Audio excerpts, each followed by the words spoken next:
昭和レシピチャンネルの視聴者の皆様、こんにちは。今年もチャンネル応援ご視聴くださりありがとうございました。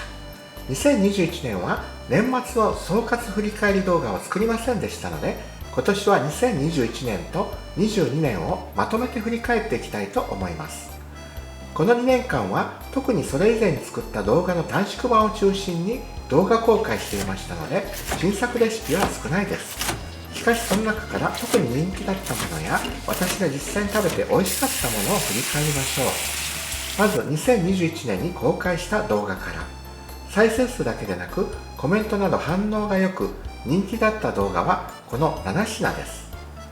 たこ焼きはこれまでの動画の中で最高だったという評価をいただきました。高校生の時のアルバイトしんどかったですがやっておいてよかったです。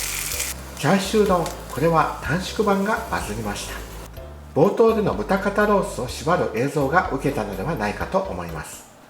スパニッシュライスは半世紀前の日本でスペインの料理をどんな風に紹介しているのか気になって見てくれた人が多いのではないでしょうか。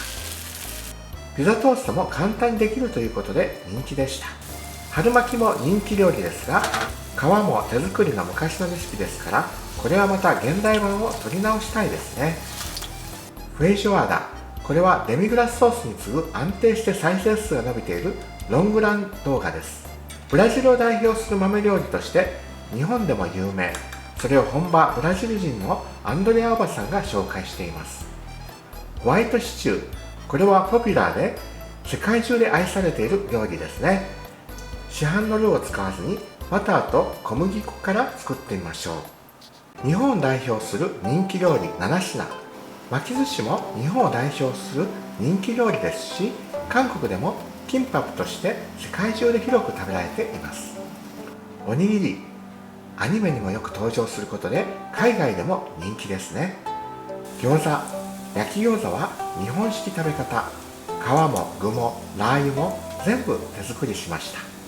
天丼、エビの天ぷらをのせた丼。パラグアイでは大きいエビはなかなか手に入らないですが、冷凍エビを買ってきてたまの贅沢メニューです。きつねうどんは私のソウルフード。麺もスープも全部手作りで美味しく作れました。肉まんを自宅で作るのは初めてでしたが、父の残してくれたクッキングノートのレシピのおかげでうまくできました。エビフライは私が若い頃実家のお店で毎日揚げていた惣菜の一つ。ウスターソースかタルタルソースで美味しくいただきましょう。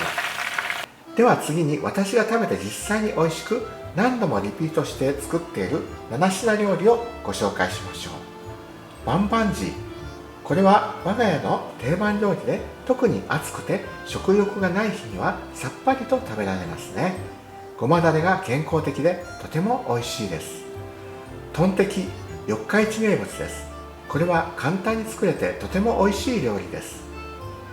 明太パスタ、これは食材が高価なので頻繁に食べられるわけではありませんが、たまの贅沢として韓国食材店で明太子を買ってきて作っています。いや、ほんと美味しいのですが、ごくたまの贅沢ですね。チキン南蛮、これは本当美味しくてよく作ります。特に今生まれ飼っている鶏が5羽になりましたので、毎日卵を5個ずつ産んでくれて、溜まって卵を消費しなくちゃと思ったら、これか次の天津飯のレシピになります。天津飯は日本で生まれた中華料理ですが、簡単に作れて満足できる料理ですね。2週間に1度は食べているのではないでしょうか。ポークカレー、最近はビーフカレーよりポークカレーの方が煮込み時間が少なくて済むので、もっぱらポークカレーです。3回分を一度に作って2回分は冷凍、1週間に1度はカレーの日にしています。トマトと生ハムの冷製パスタ、これが息子の嫁に一番受けたレシピではないでしょうか。息子は時々私の動画を見ながらこれを作らされているようです。暑い夏には最適のレシピです。そして人気の麺料理も手打ち麺動画を皮切りにいくつか紹介させていただきました。麺打ちで味噌ラーメン、冷麺、担々麺、焼きそばなど麺が打てればレシピの幅が広がります。懐かしい昭和のデザートもいくつか紹介させていただきました。カスタードプディングは昭和を代表するデザートですね。子供の頃よく食べました。バナナババラワはプリンより少し珍しさがあって、私にとってはより上に位置するデザートでした。シュークリームも子供の頃から思い出いっぱいのデザート。まだチャンネルで紹介していませんが、チョコレートがかかったエクレアも大好きでした。じゃがいものチーズガレット。やはりじゃがいもはおかずでもおやつでも美味しい食材ですね。これも我が家でアレンジを変えながらもよく作って食べています。2022年は月に1本と新作は少ないものの、よりすぐりの料理ばかりでした。1月、七草がゆ。2月、世界一のカツ丼。3月、我が家のミートソーススパゲッティ。4月、シソジュース。5月、牛レバの香味煮。6月、実家竹部の鶏肉団子。7月、沖縄ソーキそば。8月、食糧難に備えて保存食のビーフジャーキー。9月、スタミナ丼。10月、関西風お好み焼き。11月、バターチキンカレー。12月、ローストチキン。本数の少ない分、一つ一つに力を集中させていただいて、どれもスペシャルなメニューばかり。牛、豚、鶏のそれぞれの料理をバランスよく3品ずつ紹介させていただきました。豚肉を美味しく食べる料理として、世界一のカツ丼、沖縄ソーキそば、スタミナ丼。鶏肉を美味しく食べられる料理として、竹部の鶏肉団子、バターチキンカレー、ローストチキン。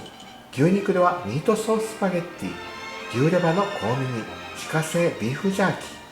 宗教上の理由で食べられない食材は別の肉に置き換えても良いでしょう。豚肉を食べられない方は鶏や牛肉で、牛肉を食べられない方は鶏や豚肉で調理してみてください。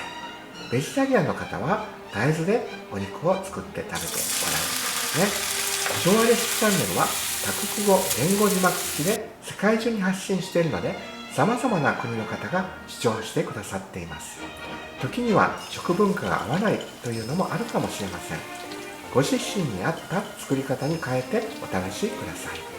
さて現在は過去動画の短縮版が中心になっていますが、これの利用法についても新年明けましたら別動画でご紹介させていただきたいと思います。今後とも皆様、昭和レシピチャンネルをよろしくお願いいたします。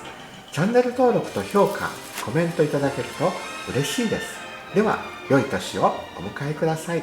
Nos vemos. Chao, chao.